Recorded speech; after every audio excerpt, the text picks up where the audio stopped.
And so, yes, I'm very excited to have the opportunity to provide just a very general, but also in some ways specific introduction to Auerbach's Mimesis.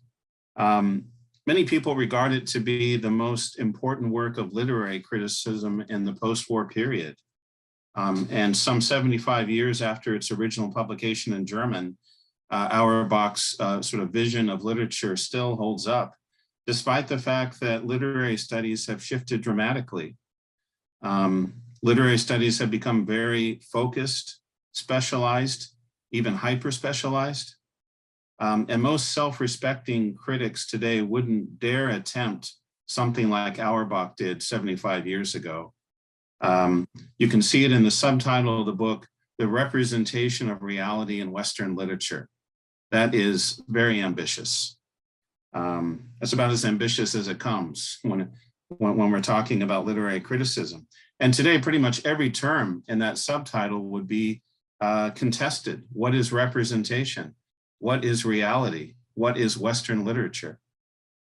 So, at least in literary studies, most books of literary criticism have a very short shelf life. And this is in part because they're very much cultural products. Academic tastes and trends are always changing. But as Edward Said has said about Mimesis, this book has surprising staying power. And few works of modern criticism are so widely admired as this book. Now, I recognize that probably many of us here today are not literary scholars, and Mimesis is unapologetically literary. It's focused on literature. But as Charles Muscatine has said, it's one of those rare books that speaks to everyone in the literate world. So my hope for today is that the insights that I share from Auerbach might be interesting and helpful to you. So you could see an outline on the next slide. What I'd like to do today is just briefly introduce Erich Auerbach. I'd like to talk a bit about the circumstances of the writing of Mimesis. I want to say a bit about its method, its subject, its scope, and its main argument. And then I want to sort of go into depth a bit with two specific discussions that Auerbach has, one on the binding of Isaac in Genesis 22, and then one on Peter's denial of Christ from Mark 14. And then I'll conclude with a couple takeaways. So that's sort of a general outline of what I'll be talking about today.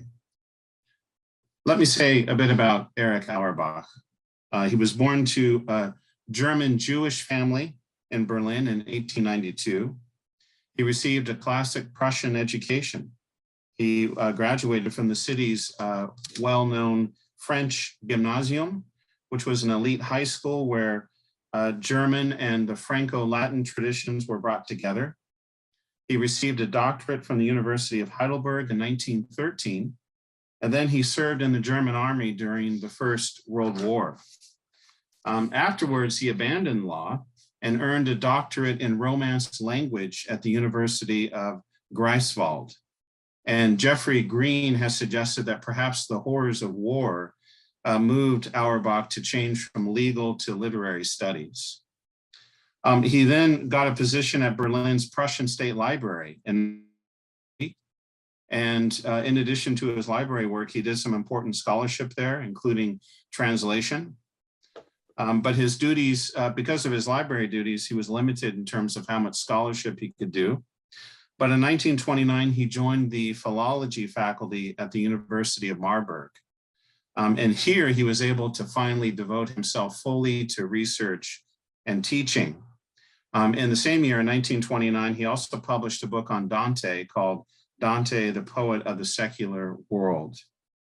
But of course, changes were coming to Germany. And in late 1932, Hitler was elected the Chancellor of Germany. And by March of the following year, he had consolidated his power. And as a Jew, Auerbach was surely concerned about the new racial policies that the Nazi government was enacting. In April of 1933, there was a law passed that distinguished non-Aryans from the general population. And so by 1935, Auerbach was forced to leave his post at the University of Marburg. Let me say then a bit about sort of the circumstances of Auerbach's writing this book, Mimesis. So he didn't have any employment in Germany, and he accepted a position as professor of Romance languages at Istanbul State University in Turkey. He arrived in Istanbul with some materials for articles that he was working on, but he realized pretty quickly that he would no longer be able to do the kind of work he did in Germany because they didn't have the kind of libraries that he was used to working with. And at the end of Mimesis, in his epilogue, he talks about the fact that the book was written during the war in Istanbul, and that he didn't have access to European study libraries. But he also acknowledges that it's likely the book wouldn't have been written had he had access to those kinds of resources. He says, it is likely that the book owes its existence to just this lack of a rich and specialized library. And one of the striking features of the book is that there are no footnotes. It's not nearly as heavily documented as scholarly works are of this type. And some have also argued that Auerbach's exile in Turkey actually enhanced the book, that it gave him detachment and sort of a perspective from the outside about not only what was going on in Europe at the time, but also the entire evolution of literature in Western Europe. So Auerbach worked on this book for about 3 years, from May 1942 until April 1945, which is also the month that Hitler died. It was published in Switzerland 1 year after the war's end, in Bern in 1946, and then the first English edition was published by Princeton University Press in 1953. Let me then say a bit about the method of mimesis. So it's important to recognize that Auerbach was primarily what is called a Romance philologist. And for him, philology was the premier branch of scholarship, embracing all historical fields of knowledge. You're familiar with the expression, jack of all trades, master of none. Well, to be a philologist at that time, you had to be a master of all trades. And Auerbach certainly was. His knowledge was extensive in all of the Romance languages, Latin and the Demotic languages that derived from Latin, especially French and Italian. And for Auerbach and his philological contemporaries, their studies typically involved being immersed in all the available documents written in a particular language at a particular time. And this wasn't limited to things like fiction or poetry and drama. It included chronicles, epics, sermons, stories, essays, any type of writing that has survived. And one other feature of Auerbach's philology and the colleagues that he had at the time was, in addition to this intense learning they had to do, a scholar in this tradition also had to develop a particular kind of sympathy to the text from the different periods that he was reading and interpreting. Sort of had to gain a sympathetic approach. And this is an important feature of Auerbach's work in Mimesis. And it's a very different approach to something like deconstructionism, which is suspicious of the text and reads against the grain of the text. Auerbach is very much reading with the grain of the text and approaches it sympathetically. In terms of the structure of the book, it's written in an essay type style. Most chapters, he begins with a long quotation from a specific work in the original language. Then he provides a kind of workable translation. And then he goes into the passage and does a close reading of it. He looks at stylistic elements in the text, grammar, syntax, diction. And then he kind of goes out from there and considers broader issues of culture, the society, and its historical context. And there's kind of a back and forth between the individual passage as a work of art, written in a style that's typical for its age, to sort of more universal principles and issues regarding literature and culture. And this is another key feature of Mimesis and Auerbach's approach. He's very much doing what we would today call comparative literature, where he's reading texts against each other and coming up with very insightful observations. So the subject of the book, as you can see from the subtitle, is representation, or mimesis, or imitation, literary representation. The method by which a writer from a given time imitates the real world around him and conveys that sense to a reader. The scope of the work is massive. He goes from, well, basically Genesis to Virginia Woolf. And there's chapters on authors like Dante, who is very dear to Auerbach, Cervantes, Shakespeare, Stendhal, Virginia Woolf. And generally, the individual chapters are intended to treat individual epics or periods of time. There isn't necessarily direct connection between the authors, but he does connect them as the discussion unfolds, and he brings different elements to light. One important other consideration for mimesis is Auerbach's conception of realism. And so what he does at the beginning of the book is he argues that there were strict distinctions between different style levels of writing in antiquity. And he said this made it impossible for anyone to introduce everyday common reality in works of sublime style, in the high style. And that if people of the lower classes were portrayed, they were portrayed in comic style, not in serious style.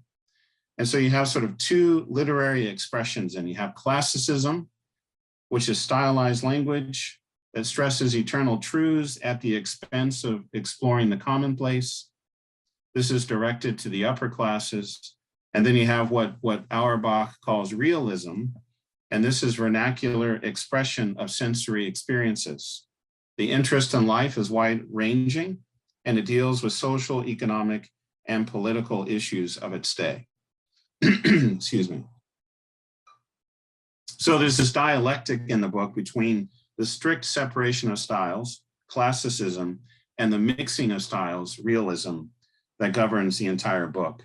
And he traces a kind of rebellion against the separation of styles. The first break is with classicism in the ancient world, and specifically with the story of Christ and the New Testament.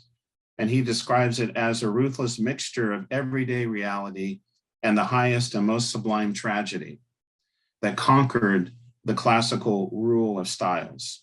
And then the second break with classicism comes with the French realist novelists of the 19th century who broke with the neoclassicism of writers like Molière.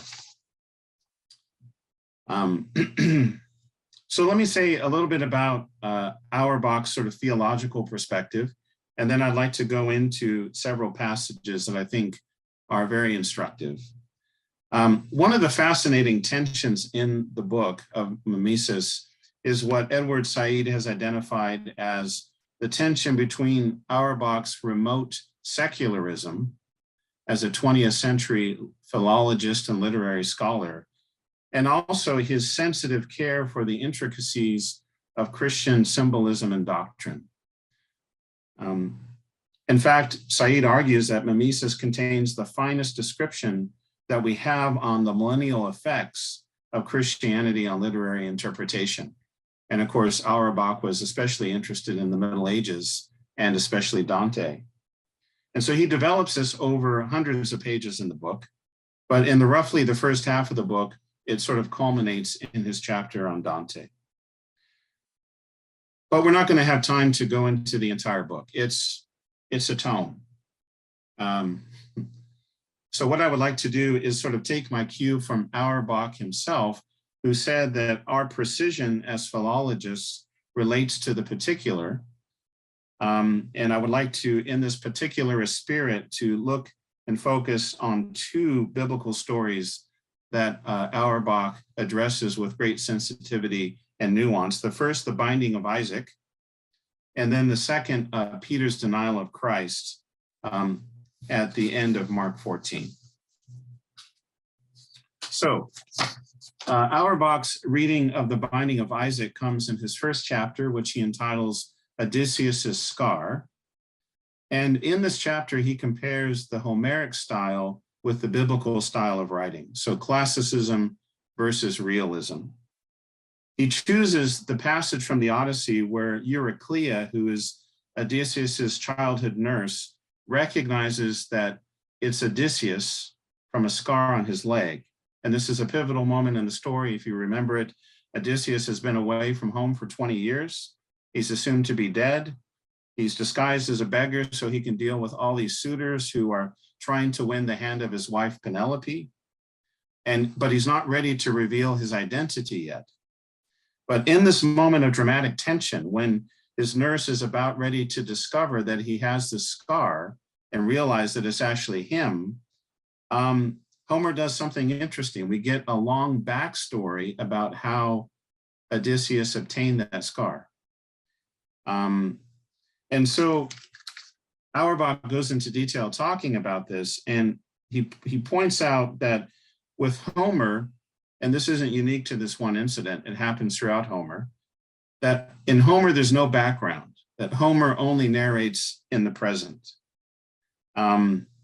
And so this excursus on Odysseus's scar in the middle of this very tense moment in the story is typical of Homer, where he will introduce a new character and then provide background, but bring the background into the foreground of the story.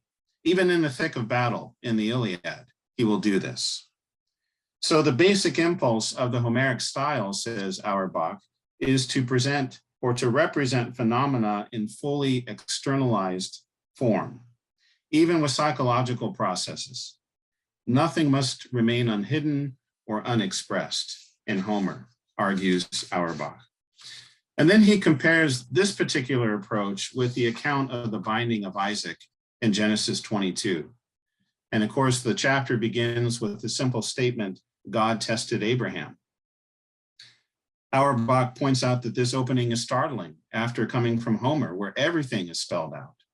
We're not told why God tests Abraham so terribly. We have no account like you do of Homer, where Zeus discusses his actions with other gods in council. We're not told the deliberations of God's heart. We're simply told that God tested Abraham. And then when Abraham is described, we're given very little detail. Where is he and what is he doing? We don't know. It's not of interest to the writer. Abraham responds, "Here I am," which isn't indicative, Auerbach argues, of a particular place, but a moral position in respect to God. God has called him, so he replies, "Here I am, and I'm awaiting your command." And of course, then comes God's command, "Take Isaac, your only son, whom you love." We don't get a detailed description of Isaac. We know from the previous narrative that he is the miraculous son of promise. But here in this passage, we only get what we need to know about him. So it becomes very apparent then how terrible Abraham's testing is, because he loves his son so much. And it also becomes clear that God is fully aware of this. God is aware of what Isaac means to Abraham. So then Abraham receives the command, but says nothing and begins to carry it out. And then the story begins of their journey to Moriah. It's rudimentary, it's minimalist. Even the elements that are described don't get any descriptive adjectives. We're simply told there are serving men, there's the donkey, the wood, the knife. They are simply there to serve the end that God has commanded. So I'd like to read a passage from from Auerbach's description of the journey.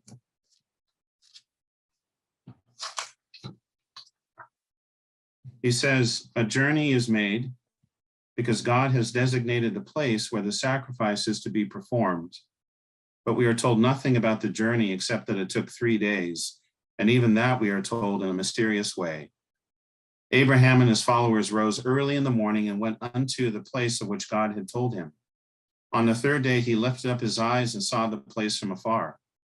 That gesture is the only gesture, is indeed the only occurrence during the whole journey of which we are told. And though its motivation lies in the fact that the place is elevated, its uniqueness still heightens the impression that the journey took place through a vacuum. It is as if, while he traveled on, Abraham had looked neither to the right nor to the left, had suppressed any sign of life in his followers and himself, save only their footfalls. Thus, the journey is like a silent progress through the indeterminate and the contingent, a holding of the breath, a process which has no present, which is inserted like a blank duration between what is past and what lies ahead, and which yet is measured 3 days. So then Auerbach steps back from this analysis and then makes the argument that it's hard to imagine two more different styles of writing, Homer and Genesis 22. Homer, everything is externalized. Phenomena are presented and illuminated. There's definite time and space. Thoughts are completely expressed. Events occur in a leisurely fashion with very little suspense. But Genesis is the opposite. There's limited externalization. Much is left in obscurity. Time and place are undefined and call for interpretation. Thoughts and feelings are unexpressed and only suggested by silence and fragmentary speeches. If we look at Genesis 22, verses 7 and 8, we have a brief dialogue between Abraham and Isaac. When Isaac says to his father, "My father," and he says, "Here I am, my son. Behold the fire and the wood, but where is the lamb for a burnt offering?" Then Abraham replies, "God will provide for himself the lamb for a burnt offering, my son." So we have just very limited description, unrelieved suspense directed toward a single goal, argues Auerbach. And so he says that the story remains mysterious and that it's fraught with background that is not spelled out. So Homeric epics are of the foreground, but Hebrew scriptures are of the background. And this, he argues, makes them capable of broader and deeper interpretation because the characters themselves possess background. Their thoughts and feelings have more layers, are more entangled.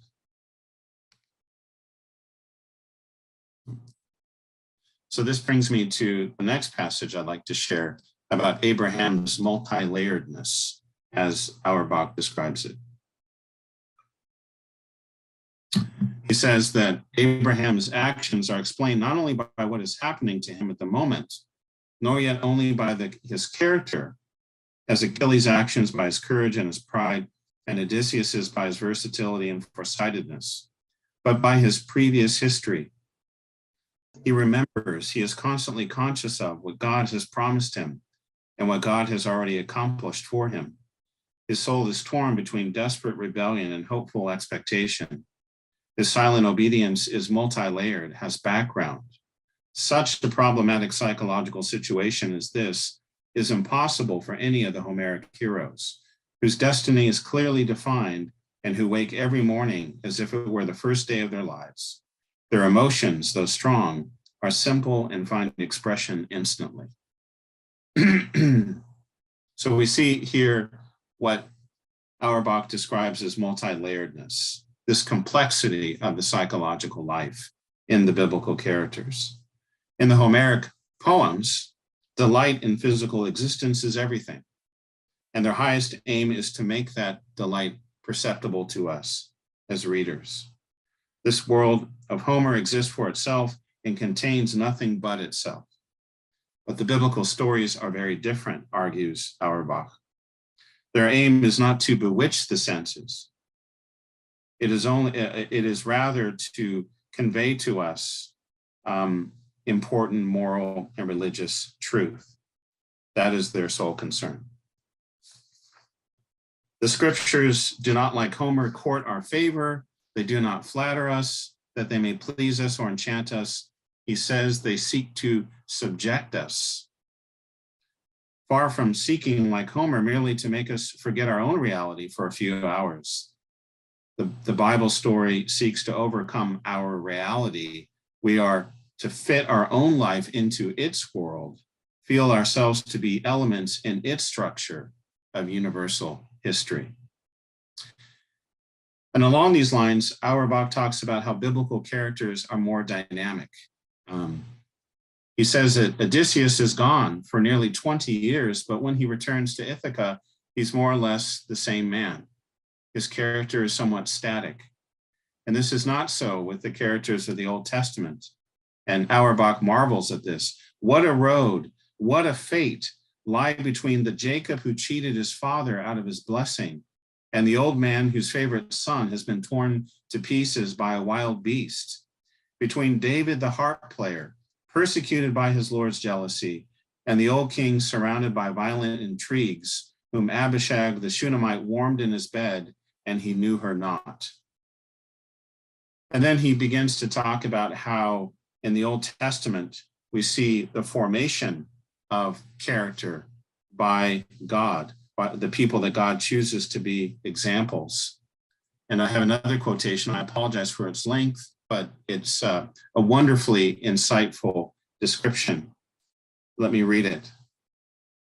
The stern hand of God is ever upon the Old Testament figures. He has not only made them once and for all and chosen them, but he continues to work upon them, bends them and kneads them, and without destroying them in essence, produces from them forms which their youth gave no grounds for anticipating. How much wider is the pendulum swing of their lives than that of the Homeric heroes? For they are bearers of the divine will, and yet they are fallible, subject to misfortune and humiliation. And in the midst of misfortune and in their humiliation, their acts and words reveal the transcendent majesty of God. There is hardly one of them who does not, like Adam, undergo the deepest humiliation, and hardly one who is not deemed worthy of God's personal intervention and personal inspiration. Humiliation and elevation go far deeper and far higher than in Homer, and they belong basically together. The poor beggar Odysseus is only masquerading, but Adam is really cast down, Jacob really a refugee, Joseph really in the pit, and then a slave to be bought and sold. But their greatness, rising out of humiliation, is almost superhuman and an image of God's greatness. So we see here Auerbach's insight that the Homeric characters are limited and static, but Old Testament figures are much more dynamic. They can fall much lower in dignity. In the Homeric world, daily life is idyllic. But in the Old Testament, the sublime, the tragic, and the problematic take shape precisely in the domestic and the commonplace. We think of stories like Cain and Abel, Noah and his son, Sarah and Hagar, and on the list goes. The next section of the book I'd like to look at carefully is Auerbach's reading of Peter's denial of Christ. This is in chapter 2, where he looks at several passages from Latin antiquity, from Petronius and Tacitus, and then he compares that to the description of Peter's denial. What he notes in Petronius is that when Petronius portrays the common people, it's comic. And then when Tacitus describes a revolt of soldiers, it's superficial and rhetorical. That Tacitus has no real interest in the soldiers or their fate. They're not taken seriously. And that there's no room for the problematic or the psychological or the sociological. And especially there's no room for the tragic. The excessive weight of the tragic would break this particular style of writing. And this is very much unlike the French realists of the 19th century, which is kind of the high point, one of the high points of Mimesis. People like Balzac, Flaubert, even the Russian realists like Tolstoy, Dostoevsky. And these stories, lowly characters like Raskolnikov in Crime and Punishment, their tragic fate is taken seriously. Now, Auerbach does acknowledge that there are some transitional forms in antiquity, like bucolic and amoratory poetry that portray lower class people. But on the whole, the separation of styles remains inviolate. The common is comic, it's low style. There's no serious treatment of the common. So then as a counterexample to this, he talks about how he talks about the story of Peter's denial, following Mark's version. And he says, in the story of Peter's denial, the separation of styles cannot be applied. He says that the incident entirely realistic, both in regard to locale and characters, and note their low station, the servant girl who's there by the fire, is replete with problem and tragedy. And that Peter is not an accessory, he is the focus of this passage. He is the image of a man in the highest and deepest and most tragic sense. And yet, he was a fisherman from Galilee. He was of the humblest background and education. And this brings me to my next quote, which is another long one, but I think it's very insightful in terms of Auerbach's understanding of this mixing of styles that he's talking about. He says, from the humdrum existence of his daily life, Peter is called to the most tremendous role. Here, like everything else to do with Jesus's arrest, his appearance on the stage, viewed in the world historical continuity of the Roman Empire, is nothing but a provincial incident, an insignificant local occurrence, noted by none but those directly involved. Yet how tremendous it is, viewed in relation to the life that a fisherman from the Sea of Galilee normally lives, and what enormous pendulation is going on in him. He has left his home and his work. He has followed his master to Jerusalem. He has been the first to recognize him as the Messiah. When the catastrophe came, he was more courageous than the others. Not only was he among those who tried to resist, but even when the miracle, which he had doubtless expected, failed to occur, he once again attempted to follow Jesus as he followed him before. It is but an attempt, half-hearted and timid, motivated perhaps by a confused hope that the miracle by which the Messiah would crush his enemies might still take place. But since his attempt to follow Jesus is a half-hearted, doubt-ridden venture, furtive and full of fear, he falls deeper than all the others, who at least had no occasion to deny Jesus explicitly. Because his faith was deep, but not deep enough, the worst happened to him that could happen to one whom faith had inspired but a short time before. He trembles for his miserable life. And it is credible that this terrifying inner experience should have brought another swing of the pendulum, this time in the opposite direction and far stronger. Despair and remorse following his desperate failure prepared him for the visions which contributed decisively to the constitution of Christianity. It is only through this experience that the significance of Christ's coming and passion is revealed to him. A tragic figure from such a background, a hero of such weakness, who yet derives the highest force from his very weakness, such a to and fro of the pendulum, is incompatible with the sublime style of classical antique literature. So Auerbach notes that Peter, in this greatest failure of his life, evokes sympathy. And this is so unlike the other writings of the period, which portray low-class people in a comic way. But in the New Testament, we see the birth of a spiritual movement, according to Auerbach, and the depths of the common people from within the everyday occurrences of contemporary life. And this could have never happened in other forms of antique literature. A scene like Peter's denial fits into no antique genre. It's too serious for comedy, too contemporary and everyday for tragedy, politically too insignificant for history. And the form which was given it is one of such immediacy that it does not exist in the literature of antiquity. And then he argues that what we witness is the awakening of a new heart and a new spirit. All this applies not only to Peter's denial, but to every occurrence which is related in the New Testament. So as I begin to wrap up this presentation, I just wanted to talk about two takeaways. The first has to do with Auerbach's Jewishness and the authority of the Old Testament. As I mentioned, in Nazi Germany, there was a pervasive campaign to redefine and revise distinctive qualities of the culture to align with new policies.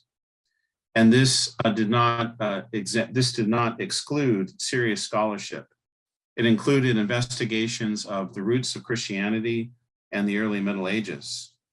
And so this great controversy happened because Christianity regarded traditionally the Old Testament as sacred, and the Old Testament was the Jewish Bible, and Christ had lived his life as a Jew. So how could the non-Aryan roots of Christianity, the Old Testament, be compatible with National Socialism? And so some have argued that this dubious intellectual climate that Auerbach found himself in which he had to flee from eventually, he had to go to Turkey, exerted a major influence on his writing of Mimesis. That Mimesis in many ways may have taken its bearings from German cultural politics.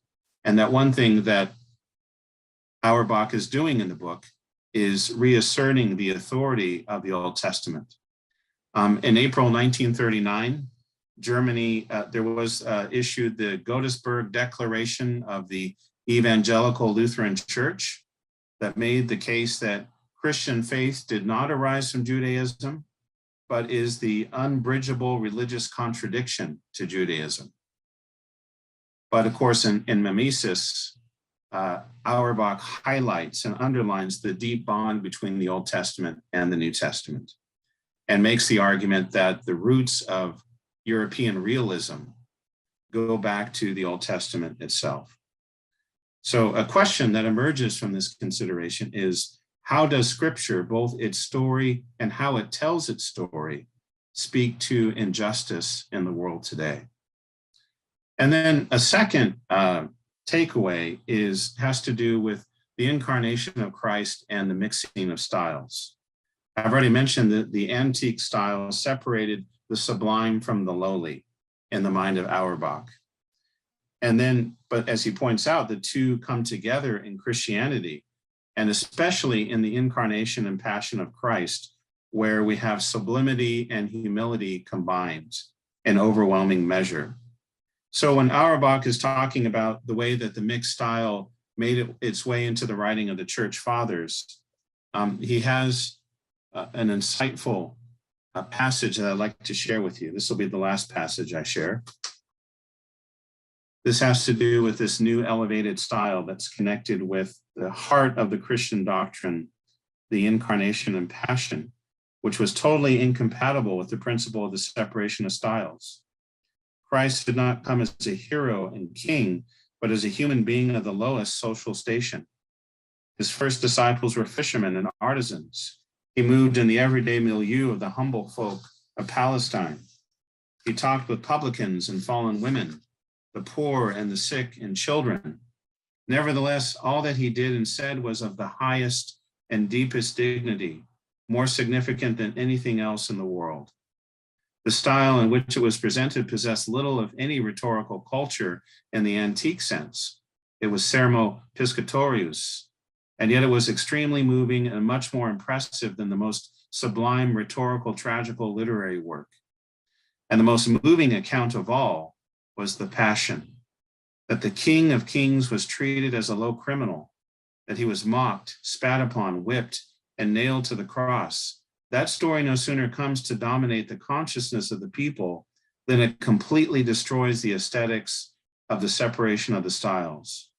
It engenders a new elevated style, which does not scorn everyday life, and which is ready to absorb the sensorially realistic, even the ugly, the undignified, the physically base. A new sermo humilus is born, a low style such as would properly only be applicable to comedy, but which now reaches out far beyond its original domain and encroaches upon the deepest and the highest, the sublime and the eternal. So a question that emerges from this consideration is this: as Western culture shifts away from biblical revelation, how do we live into God's story incarnationally, especially Christ's identification with the lowly? And then I'd just like to finish with Isaiah 57:15. For thus says the one who is high and lifted up, who inhabits eternity, whose name is holy. I dwell in the high and holy place, and also with him who is of a contrite and lowly spirit, to revive the spirit of the lowly, and to revive the heart of the contrite. Thank you.